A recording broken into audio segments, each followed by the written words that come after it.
Good morning sir. Morning. Any message? One mister Kishore വിളിച്ചിരുന്നു. 2:30 ഫ്ലൈറ്റിൽ ദുബായിക്ക് പോകും. അതിനു മുമ്പ് സാർ അർജന്റായി കോൺടാക്ട് ചെയ്യണമെന്ന്.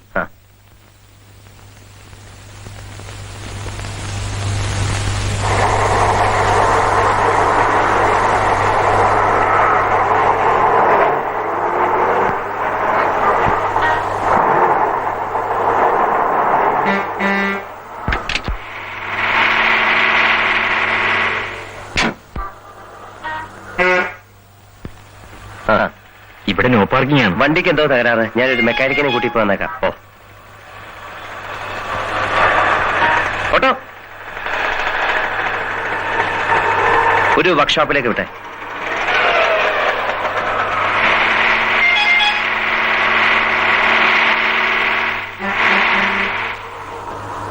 ആരുടെ വണ്ടി?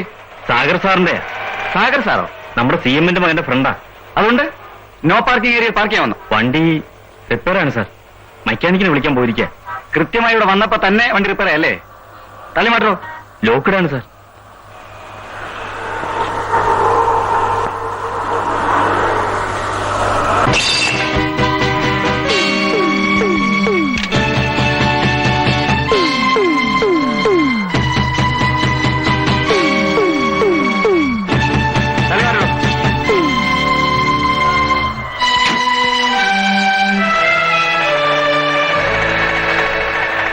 എന്താ സാർ പ്രോബ്ലം? താനാരാ? ഞാൻ ഈ കാറിന്റെ ഉടമസ്ഥനാ. ഈ ഗ്ലാസ് എന്തിനാ പൊട്ടിച്ചേ? അതെന്താ എഴുതിയിരിക്കുന്നത്? No parking. പാർക്ക് ചെയ്യാൻ പാടില്ലെന്ന്. ജീപ്പും റോങ് സൈഡിലാണല്ലോ പാർക്ക് ചെയ്തിരിക്കുന്നത്. സാറ് ഇതുപോലെ എനിക്കും ചെയ്യാമല്ലോ.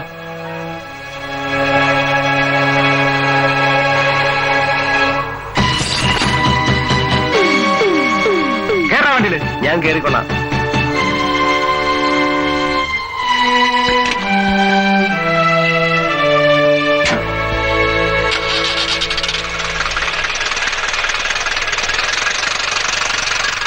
അദ്ദേഹത്തിന് വേണ്ടി ഞങ്ങൾ മാപ്പി ചോദിക്കാം. ഈ ഒരു പ്രാവശ്യത്തേക്ക് ക്ഷമിക്കണം. ആളറിഞ്ഞുകൂടാത്തോണ്ടായിരിക്കും. ചാർജ് എടുത്തിട്ട് 2-3 മാസമേ ആയുള്ളൂ. എന്നെ ആരും ബഹുമാനിക്കണ്ട. ഒരു ഓഫീസർക്ക് ഇത്ര അഹങ്കാരം പാടില്ല. നിങ്ങൾക്കറിയാമല്ലോ എന്റെ പേഴ്സണൽ കാര്യങ്ങൾക്ക് ഞാൻ ഇന്ന് വരെ നിങ്ങളെ ബോളർ ചെയ്യിച്ചിട്ടില്ലെന്ന്. കുറച്ചു ദിവസം പുറത്തേക്കുമ്പോ ഒരു സിവിലിയനോട് എങ്ങനെ പെരുമാറണമെന്ന് താനെ പഠിച്ചോളൂ. സാഗർ വാ.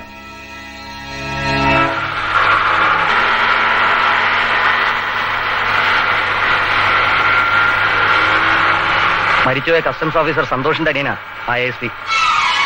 സന്തോഷിന്റെ അനിയനോ? തന്നോട് ആര് പറഞ്ഞു? അന്നൊരു കസ്റ്റംസ് ഓഫീസറെ കണ്ണൂർ കൊണ്ട് വിട്ടില്ലേ, അയാൾ പറഞ്ഞതാ.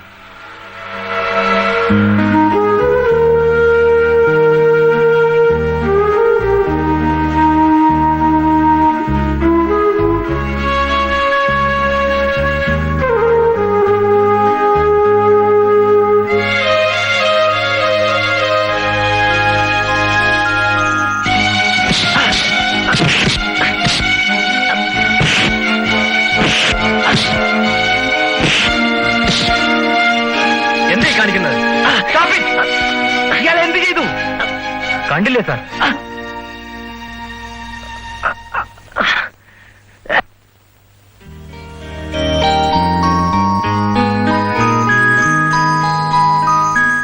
സാഗർ, നിനക്കിതിന്റെ ആവശ്യമുണ്ടോ? കള്ളക്കടത്തിന്റെ. നിന്നോടാ ചോദിച്ചത്. 3 നേരവും പച്ചവെള്ളം മാത്രം കുടിച്ചാ വിശപ്പ് മാറും. മുണ്ട് വലിച്ചു മുറുക്കി എത്ര ദിവസം കഴിയാ? നിനക്ക് ജോലിയൊന്നും കിട്ടിയില്ലേ? സാധിക്കുമെങ്കിൽ ഒരു ഉപകാരം ചെയ്താൽ കൊള്ളാം. ആ സാധനങ്ങളുടെ ഉടമസ്ഥൻ ഞാനല്ല. അത് വിറ്റാൽ എനിക്ക് 10-15 രൂപ കമ്മീഷൻ കിട്ടും. അതിന്റെ വില തിരിച്ചു നൽകാൻ എന്റെ പൈസയുമില്ല. അതുകൊണ്ട്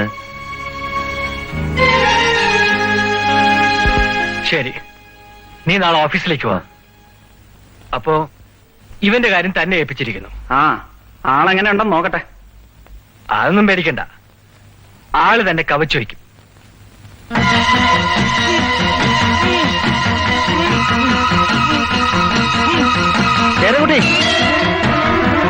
ശേരൻകുട്ടി, അവനെ കൊല്ലരുത്.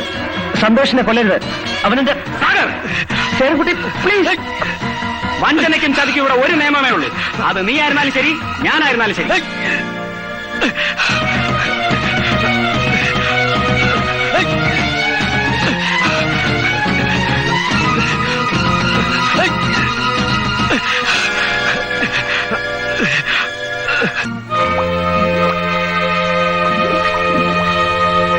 1500 രൂപയാണ് ഒരു മാസം ആ പട്ടിക്ക് സർക്കാർ നൽകുന്ന ശമ്പളം. മാസം 15000 രൂപ കൊടുത്ത് ഞാൻ അവനെ പോറ്റി വളർത്തി. 2 പ്രാവശ്യം നിനക്ക് വേണ്ടി ഞാൻ അവനോട് ക്ഷമിച്ചു. എന്നിട്ട് വീണ്ടും അവൻ നമ്മളെ ചതിച്ചു. 50 ലക്ഷം രൂപയാണ് അവൻ കാരണം നമുക്ക് നഷ്ടമായത്. കഴിഞ്ഞ പ്രാവശ്യം നീ ഏറ്റതല്ലേ? എന്നിട്ട് എന്തായി? എന്താ നീ ഒന്നും മിണ്ടാത്തത്? നിന്റെ നാണിറങ്ങിപ്പോയോ?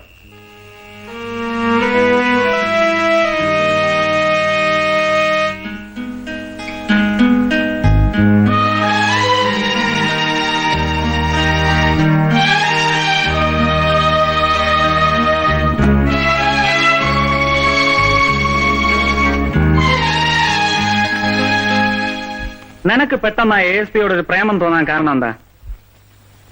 എന്തിനാ അയാൾ വെറുതെ വിടാൻ പറഞ്ഞത്? അയാൾ മരിച്ചുപോയ കസ്റ്റംസ് ഓഫീസർ സന്തോഷിന്റെ അനിയനാണെന്ന് ഞാൻ പിന്നീട് അറിഞ്ഞ്. നീ അയാളെ ഇനിയും മറന്നിട്ടില്ല അല്ലേ? ഇല്ല. ജാക്കി, ശേരൻകുട്ടി, എല്ലാം തീർന്നു. എല്ലാവരും ആകെ ഞാൻ ഉൾപ്പെടെ. എന്താടോ കാര്യം പറ. നോക്ക്, അഴിഞ്ഞതാ.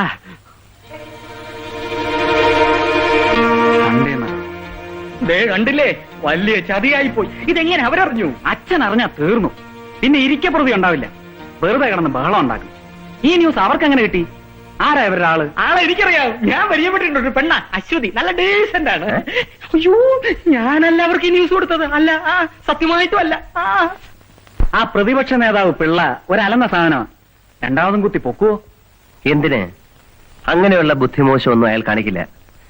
സംഭവം നടന്നിട്ട് ഇത്രയും ദിവസമായില്ലേ? അയാളുടെ പാർട്ടിക്കാരല്ലാതെ ചെയ്തതെന്ന് അന്നേ അയാൾ മനസ്സിലാക്കി കാണും. തെളിയിക്കാൻ ബുദ്ധിമുട്ടായതുകൊണ്ട് അനങ്ങായിരുന്നത്. ഏതായാലും ഇപ്പൊ അസംബ്ലി ഇല്ല. പിന്നെ ബോംബെയിൽ നിന്ന് വന്നൊരു മാഗസിനിലെ ന്യൂസ് വിലപ്പോവില്ല എന്ന് അയാൾക്കറിയാം. പത്രക്കാർക്ക് എന്താ അടിച്ചുവിടാൻ പറ്റാത്തത്? മറിച്ചുപോ. എന്നാലും ആ പെണ്ണിന് ഈ ന്യൂസ് എങ്ങനെ കിട്ടി? അതൊന്നറിയണ്ടേ? സാഗർ, അവളോടൊന്ന് ചോദിച്ചാലോ? എന്ത് കാര്യം? ചോദിച്ചാൽ അവർ എഴുതിയത് നമ്മൾ സമ്മതിക്കുന്നു എന്നല്ലേ അർത്ഥം? വേണ്ട, അത് പിന്നെയും പ്രശ്നങ്ങൾ ഉണ്ടാക്കും. എന്നാലും അവളെ ഒന്ന് പേടിപ്പിച്ച് നിർത്തുന്നതല്ലേ നല്ലത്? മേലിലെങ്കിലും പഠിക്കും. വേഗം ചെല ശേരൻകുട്ടി, എടുത്തേട്ടാ നിന്റെ കുഴപ്പം.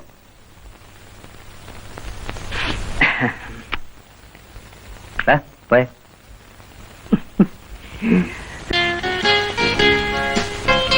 ഹലോ.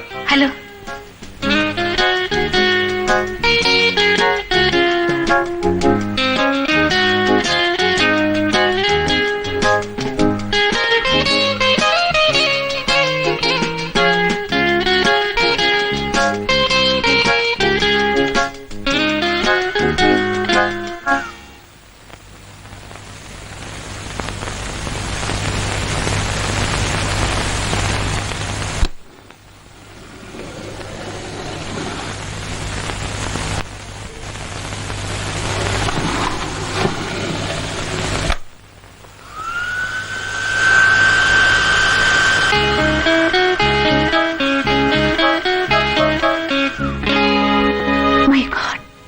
പവർ ഫെയിലിയറാ. അത് തുറക്കില്ല.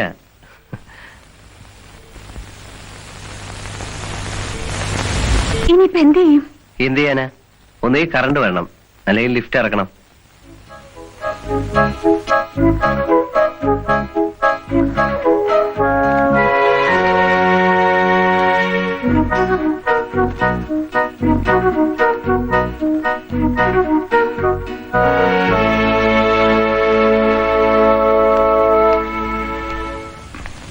എക്സ്ക്യൂസ് മീ, ആ വീക്കിലി വന്നരാ.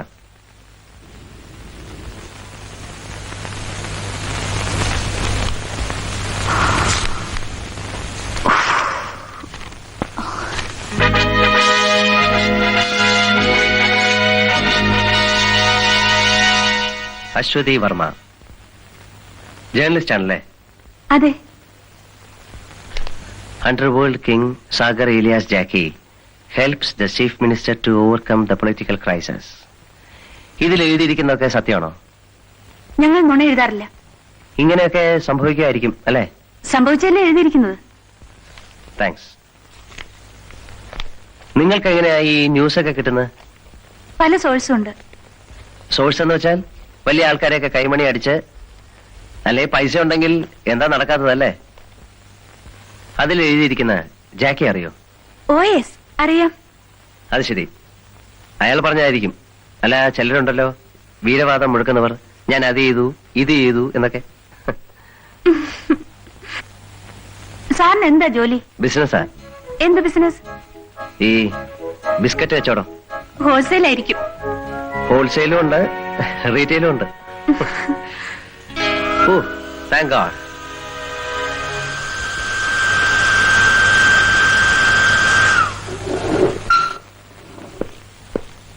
എക്സ്ക്യൂസ് മീ, സാറിന്റെ പേര് പറഞ്ഞില്ല. സാഗർ ഏലിയാസ് ജാക്കി.